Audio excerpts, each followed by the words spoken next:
একে ideal school কর্তৃক আয়োজিত আজকের প্রথম সেমিস্টার পরীক্ষার ফলাফল প্রকাশে আজকে উপস্থিত আছেন সম্মানিত শিক্ষকবৃন্দ, সম্মানিত অভিভাবক মা ও বোনেরা, আমার কুচিকাচা ছোট ছোট ভাই ও বোনেরা ও সন্তানেরা, আসসালামু আলাইকুম ওয়া রাহমাতুল্লাহি ওয়া বারাকাতুহু। আপনারা সকলেই ভালো আছেন না? আলহামদুলিল্লাহ। আমার ছোট ছেলে একে আইডিয়াল স্কুলের দ্বিতীয় শ্রেণীর ছাত্র আব্দুল্লাহ আল মুনতাসির। আমি আব্দুল্লাহ আল মুনতাসিরের আব্বা। যাই হোক, সম্মানিত উপস্থিতি, বিভিন্ন সময় অভিভাবক প্রোগ্রামে আমার কিছু কথা বলার সুযোগ হয়, আপনাদের সাথে কিছু কথা শেয়ার করি। আমার আজকের কথাগুলো বেশিরভাগে আমার এই কচিকাঁচা যে ছোট ছোট সন্তানেরা আছে তাদের উদ্দেশ্যে। তোমরা অনেকেই জেনে থাকবে কাজী কাদের নওয়াজ একটা কবিতা লিখেছেন ছোট তোমাদের উদ্দেশ্যে, অনলি ফর ইউ, তোমাদের উদ্দেশ্যে কথা। কাজী কাদের নওয়াজ একটি কবিতা লিখেছেন, কবিতার নাম হচ্ছে শিক্ষকের মর্যাদা। কে কে পড়েছে? কেউ পড়ছে? কেউ আমাদের অভিভাবকরা কেউ পড়ছেন? শিক্ষকের মর্যাদা। বাদশাহ আলমগীর ছিল এই পুরা ভারতবর্ষের সম্রাট ছিল, বাদশাহ বা সম্রাট ছিল। ওনার ছেলেকে দিল্লির একজন শিক্ষকের কাছে পড়াইতে পাঠাইছে। একটু খেয়াল করি সকলেই, তার সন্তানকে দিল্লির একজন শিক্ষকের কাছে পড়াইতে পাঠাইছে। বাদশাহ ওই শিক্ষকের বাড়ির কাছ দিয়ে হেঁটে যাচ্ছে। এখন দেখতেছে শিক্ষক তার হাত পাও ধুইতেছে বা অজু করতেছে, আর তার সন্তান কি করতেছে? পানি ঢাইলা দিছে শিক্ষকের পায়ে। বাদশাহ কিছুক্ষণ দাঁড়াইছে, বাদশাহ এবং ওই শিক্ষকের চোখে চোখ পড়ছে। এখন শিক্ষক ভাবতেছে, হায় আমি করলাম কি, আমি তো মহা অন্যায় করে ফেলেছি, বাদশার সন্তানকে দিয়ে আমার পায়ে পানি ঢালাইছি, না জানি আমার কি হয়। পরের দিন বাদশাহ দুধ পাঠাইছে শিক্ষকের কাছে, তুমি অমুক শিক্ষককে আমার খাস কামরায় ডেকে নিয়ে আসো। এই শিক্ষক কি তার অবস্থা ঠিক আছে? কালকে বাদশাহ দেখছে তার সন্তান দিয়া তার পা ধোয়াইছে, আজকে বাদশাহ তার খাস কামরায় ডাকছে। এখন তার অবস্থা কি? শিক্ষক বলছে, যাই যাবে প্রাণ তাহে, প্রাণের চেয়েও মান বড়, আমি বুঝাবো শাহান শাহে। আমার প্রাণ যায় যাক, শিক্ষকের কি মর্যাদা, শিক্ষার যে গুরু যে গুরুত্ব সেটা আমি তাকে বুঝাবো, আমার শিরটুটি যায় যাক। তখন বাদশাহ সেই খাস কামরায় নিয়ে বলছেন যে, আমার সন্তান কি আপনার কাছে কিছু শিখিয়েছে? শুধু শিখেছে গুরুজনের অবহেলা।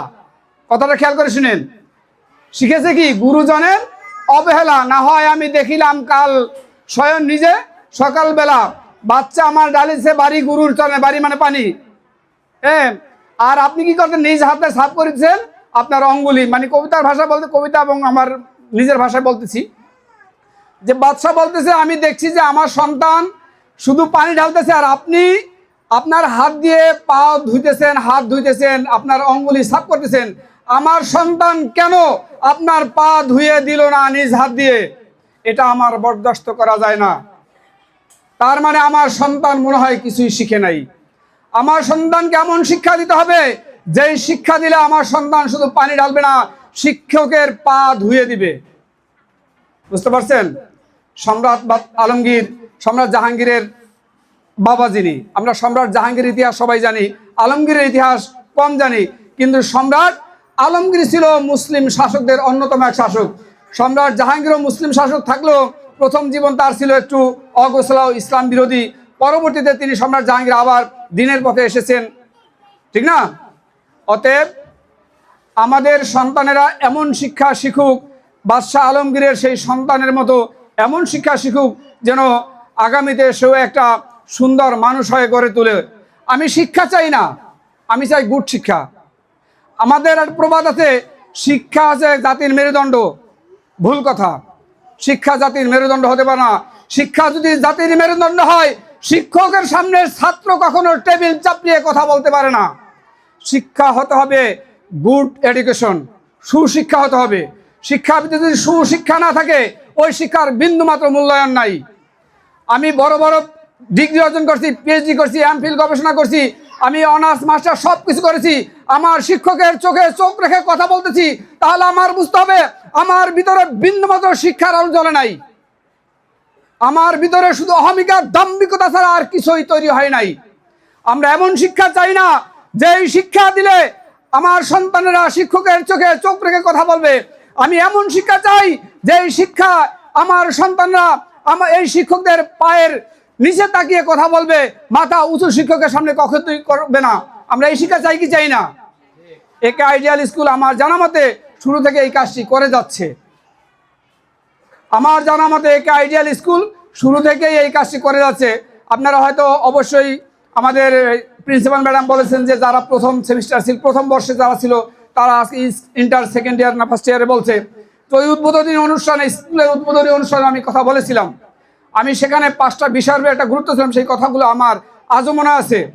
5টা বিষয়ের গুরুত্ব দিয়েছিলাম যে একটা হচ্ছে শিক্ষকরা শুধু এই বই খাতার লেখাপড়া করবে না, তার চারিত্রিক শিক্ষাটাকে সমুন্নত রাখতে হবে। যদি চারিত্রিক শিক্ষা তার ভিতরে না থাকে, শিক্ষা দিয়ে কি করবে?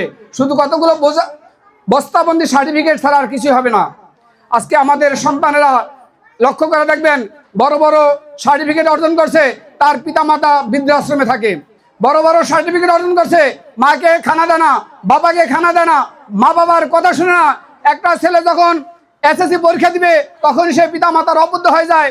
সে কি করে? নেশার ভিতরে চলে যায়, নেশা করে, সে বাবা মার কথা শুনে। আর যখন যে মিডিয়ার যুগ, মোবাইল তো বলছে যে মোবাইল এমন একটা জিনিস, মোবাইলের খারাপ দিক যেরকম আছে ভালো দিকও আছে। যেরকম সকালবেলা আমি ফজরের নামাজ পড়ে মোবাইলের মাধ্যমে আমার মসজিদের মাইকে কিছু ইসলামী সঙ্গীত ছাড়ি। এটার উদ্দেশ্য আছে এই সঙ্গীতটা শুনে পোলাপানগুলো তাড়াতাড়ি মক্তবে চলে আসার জন্য। এখন এইটা না করে যদি এই গুগলে সার্চ দিতাম আমি অন্য খারাপ কিছু, তাও কিন্তু চলে আসতো না। অতএব এই মোবাইলের ব্যবহারের ব্যাপারে আমাদের অবশ্যই সিদ্ধান্ত নিতে হবে আমরা কি করব। এই মোবাইল আসক্তিতে যেন আমাদের সন্তানদেরকে বিপদগামী করতে না পারে। এই শিক্ষকরা যে চেষ্টা করছে তাদের ভিতরে শিক্ষকদের 2টা লাভ। একটা হচ্ছে তার প্রতিষ্ঠানের সুনাম, আরেকটা হচ্ছে সে একসময় গর্ব করে বলতে পারবো যে আমার ছেলেটা জজ হয়েছে, আমার স্টুডেন্টরা জজ হয়েছে, ব্যারিস্টার হয়েছে, পুলিশের অফিসার হয়েছে, বড় বড় কোনো পদস্থ কর্মকর্তা হয়েছে। এটাও তখন তার গর্ব হবে। তারাও যেরকম তাদের এই প্রতিষ্ঠান উত্তরোত্তর এটা অগ্রসর হবে, এবং তোমরা যদি ভালো দিকে যেতে পারো তাদের একটা সুনাম হবে। শুধু তাদের সুনাম না, তোমাদের পিতামাতার সুনাম হবে না? পিতামাতা দোয়া করে কি, রব্বানা আতিনা ফিদ দুনিয়া হাসানাতা ওয়া ফিল আখিরাতি হাসানা। দুনিয়াতে কল্যাণ দাও, আখিরাতে কল্যাণ দাও। দুনিয়াতে কল্যাণ হচ্ছে তোমরা, ঠিক না? পিতামাতার জন্য দুনিয়ার কল্যাণ কি? তার সন্তানেরা। তোমরা সেই কল্যাণকামী সন্তান হিসাবে যেন গড়ে তুলতে পারো, আজকে থেকেই তোমাদেরকে সেই প্রতিজ্ঞাবদ্ধ হতে হবে। সকলের আমি সুস্বাস্থ্য দীর্ঘায়ু কামনা করছি। আসসালামু আলাইকুম ওয়া রাহমাতুল্লাহি ওয়া বারাকাতুহু।